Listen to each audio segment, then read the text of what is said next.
So, stress, anxiety, it comes in all different forms. You don't have to be angry or sad or mad to have anxiety and have stress. You could be happy, overstimulated. But when something becomes too much, how do we calm it down? How do we calmate? How do we say in Arabic, shway, shway? To tell a guy to slow down, you say rowe. For a girl, you say roe or ru'e. One of the most important lessons that I learned, listen, I'm a person who gives out good advice. Not only am I a professional career coaching coach, health and wellness coach, spiritual coach, and a life coach, and I have my own business like spiritual consulting. There are methods to reduce this. I mean, there's like a 7-week challenge. A 7-day challenge. I can post that up. I'm going to post a 7-day challenge. So now that I posted that, you got to take time. You got to do things. You got to, meditate, drink water, get exercise, take your vitamins, get vitamin D, eat as clean as possible, as vegan as possible, avoid sugars and fats and salts and all these different things. But let's take this back to when you were a child, when you were a kid, when we were in school. They taught us methods. Process of elimination, following our intuition by feeling which one feels more right than the other, just by observing and listening and understanding. And I was told this because I'm a hairstylist and I've been doing it for 15 years. I was told by my client, Joe, or they call me Joe in the salon, but I go by Zuzoh. But it was, don't stress about something more than once. For example, let's say I have something going on in 2 weeks and I'm stressing about that day.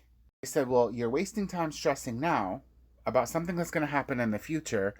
And then when that day comes, you're going to stress out about it again. So why stress about the situation twice when you could just wait till that day and stress about it then?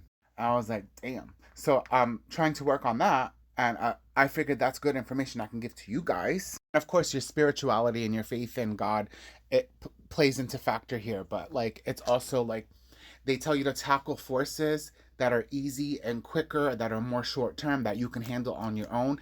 And the things that are bigger, that take time, of course, work towards it, but leave it in God's hands because eventually it'll come. So I'm the type of person, if I want something, I sit down, I take 10 minutes, 15 minutes, no longer than that, because I don't want to put so much energy into something. And then, God forbid, what if it doesn't happen? Then you like, oh, damn, I wasted all my time doing this and this and that. But if you have faith, it'll happen anyway, no matter how you look at it.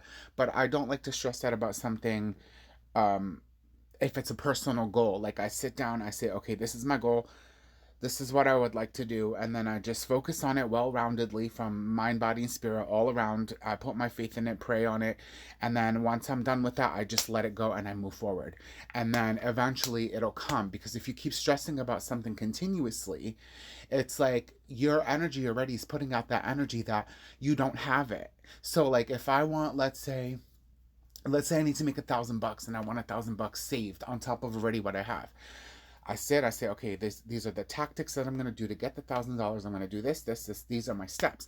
Then I slowly put away from it. And then once I'm done with it, I'll be like, okay, I already have that $1,000. I don't have to worry about it. It's already there. And then as time comes, I look at my thing and I'm like, oh, there's the $1,000. And sometimes I'll have more. So it's like, you just have to put it out there, drop it, let it go, move forward. That's why they always say, let go, let God.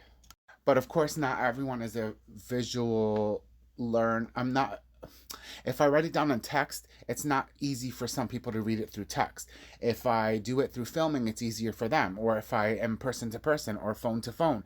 So it depends on your learning capability or your type of learning experience of how you're going to be able to understand the information and the knowledge that's being put out there. So I would like to do a visual because I'm going to take it back to when we were in elementary school and middle school and show you what they did that could be a great help for us as adults. That's why they tell you journal, plan, use the calendar, write down things, because sometimes life can get so overwhelming you can't process all that and leave it in your head mentally. I'm a person who I can leave it mentally in my head, but it's also I write it down in a book, I write it down in my calendar on my phone. I keep that all organized. But I'm going to show you an easy way. Very easy way. Just keep following. So here we are. We're going to write it down. So you want to write a list of pros cons. Write down the pros and the cons about the situation that you're going through. But also, let's say your focus is money. So you want to draw the circle. Then you're going to draw webs. Okay? And you're going to write here, job. Job is a way of making money. Right here. You're going to put savings. Right here, you're going to put bills. And right here, you're going to put investment. Okay? So now you ask yourself, okay, so money is the reason. So what can I do? Is my job good? Then you just put, okay, I'm not happy with my job. So you put the cons here. Then you'll go out in web and say, okay, new job. Or you put here, new training or schooling. Whatever the case may be. Let's say investments. Okay, do I have a 401k? Do I have a CD? And then you write that down. Now let's say savings. Let's say that's part of your 401k and part of all that stuff. But savings, you want to, let's say I need to additionally put away 500. Then you're going to say, how am I going to break this down? Then you break it down from check to check. Then bills. You break the bills down and then you say, how am I going to lower certain ones and which ones can I eliminate? Once you do this, you have a visual learner, a visual learning experience, and then you'll be able to target down. Write the pros, write the cons. And then what happens is you go back to the next day and then you write short-term goals, long-term goals. And then you focus on the ones that are short-term, you focus on the ones that are long-term, but remember to live every day as it's the last day. Your main web can be anything. It can be a feeling or an emotion. Let's say you put happy. Okay, what makes me happy? Branch out. This makes me happy. This does not make me happy. What can I do to fix it? And you just keep doing that and you keep webbing all of it. So first you want to map it out, write the pros and cons, and then write the short term, long term, make the list, and then daily.